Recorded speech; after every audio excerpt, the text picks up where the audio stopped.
Hey there, I'm Stu. Thanks so much for hanging out on the Stupendous Marriage Podcast. Today, let's talk about the seminal book from Gary Chapman. It's called The 5 Love Languages.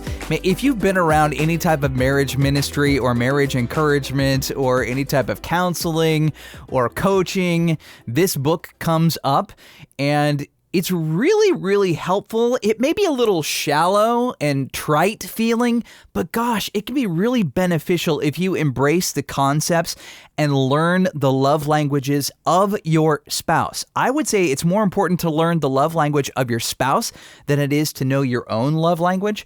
And here's why. Because we can be really, really selfish. Is that just me? Am I the only one who's selfish around here? No? So when you know your spouse's love language, you can then not easy, but you can more easily get into remembering the ways that they like to be loved or want to be loved and step out in service to them, which is one of the love languages, a specific type. But when you do any of these type of love languages, you're really serving them and showing them your love in action. So let's talk about the 5 love languages. If you don't know what they are, here they are real quick. Gifts, time, touch, words of praise / affirmation, and service. Okay. What are some examples? I'll just give you a quick couple things today, and then you can go think about it or go read the book if you haven't read it.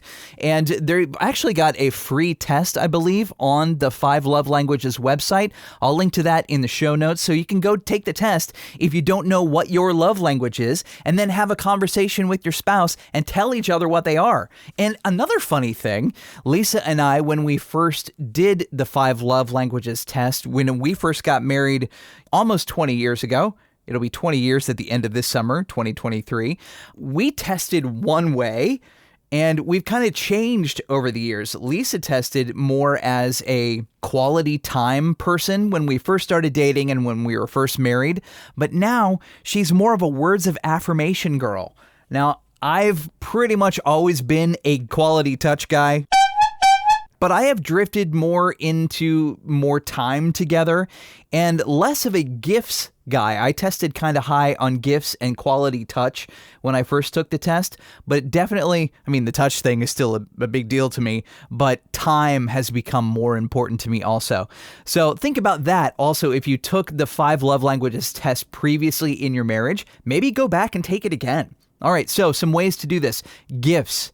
Now, a gift doesn't have to be expensive. It just needs to represent, hey, I was thinking about you, saw this, and brought it to you. It's thoughtful, right? You can leave notes around the house. You can do the funny coupons or the lovey coupons. What are your spouse's favorite things? Take notice of these things. Do they like coffee mugs? I'm a Batman guy. Lisa has bought me all sorts of Batman stuff. My son has bought me all sorts of Hot Wheels Batmobiles and all this cool stuff because they know who I am and they know the things that I like. Lisa, on the other side of this, she cannot do real flowers. If I buy her real flowers, she gets all snotty and sneezy and gross. So she's like, don't buy me real flowers ever. Make fake flowers or go buy fake flowers from Hobby Lobby or something. So you got to pay attention to your spouse and know these things about them so you can go back to those things and keep mining those wells for fun, easy, accessible gifts.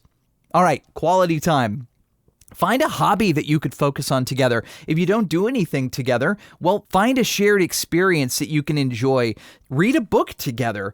Go to a small group at church together. Find something. Go walk around the mall together. I don't know. Find some way to share time together. Another way to spend time, check-ins during the day. Check-ins don't have to be a negative thing. A lot of times, guys like me who've been in recovery, make sure you're checking in with your accountability partner.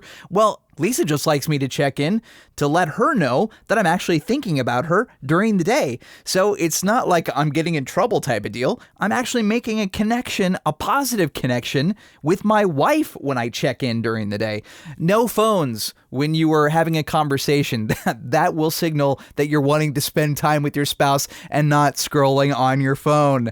Day dates can be a great thing. Just take the day and go spend time together. Be tourists in your own city. I'm sure there's something interesting wherever you live that you could go do that neither one of you have done before. Do a little bit of research, spend some time there, and then spend some time together doing those fun things. And it doesn't have to cost a buttload of money, right? Okay, so quality touch. Hey, hey, hey, woohoo! Okay, our biggest sexual organ, I think it's our brain. And then close behind that, it's our skin. Okay? So, what kind of touch does your spouse like? And I'm talking non-sexual touch. Is it holding hands? Is it feet rubs?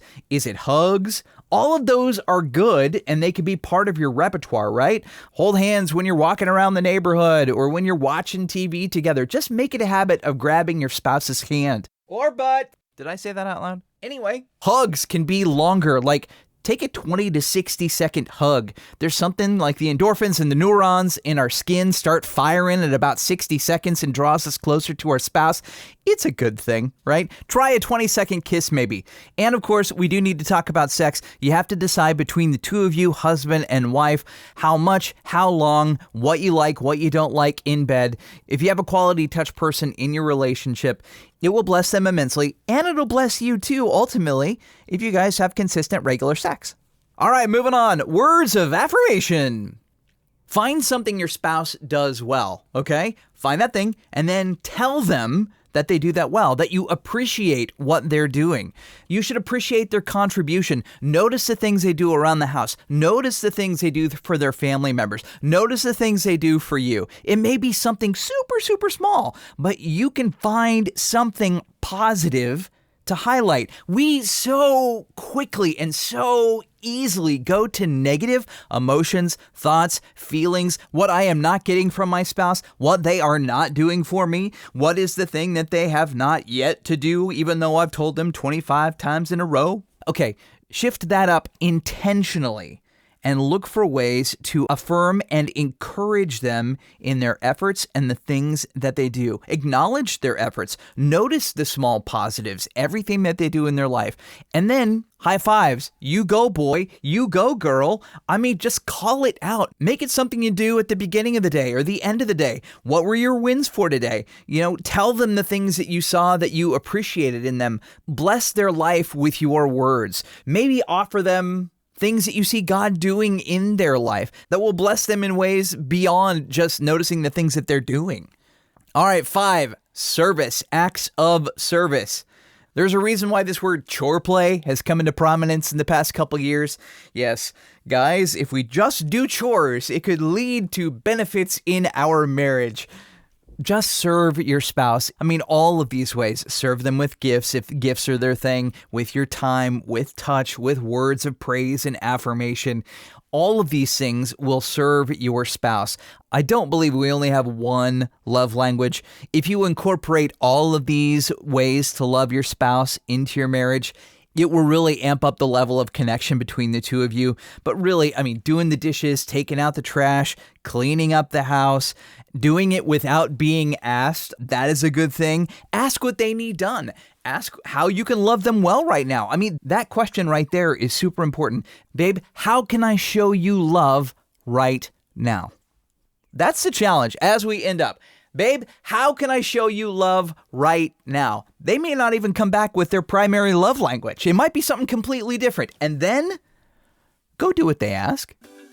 All right, that's it for today. Thanks so much for hanging out with us. If you've got a question, you want to say, hey, send us a message on Twitter. Would love to hear from you at Stu Gray. Talk to you soon.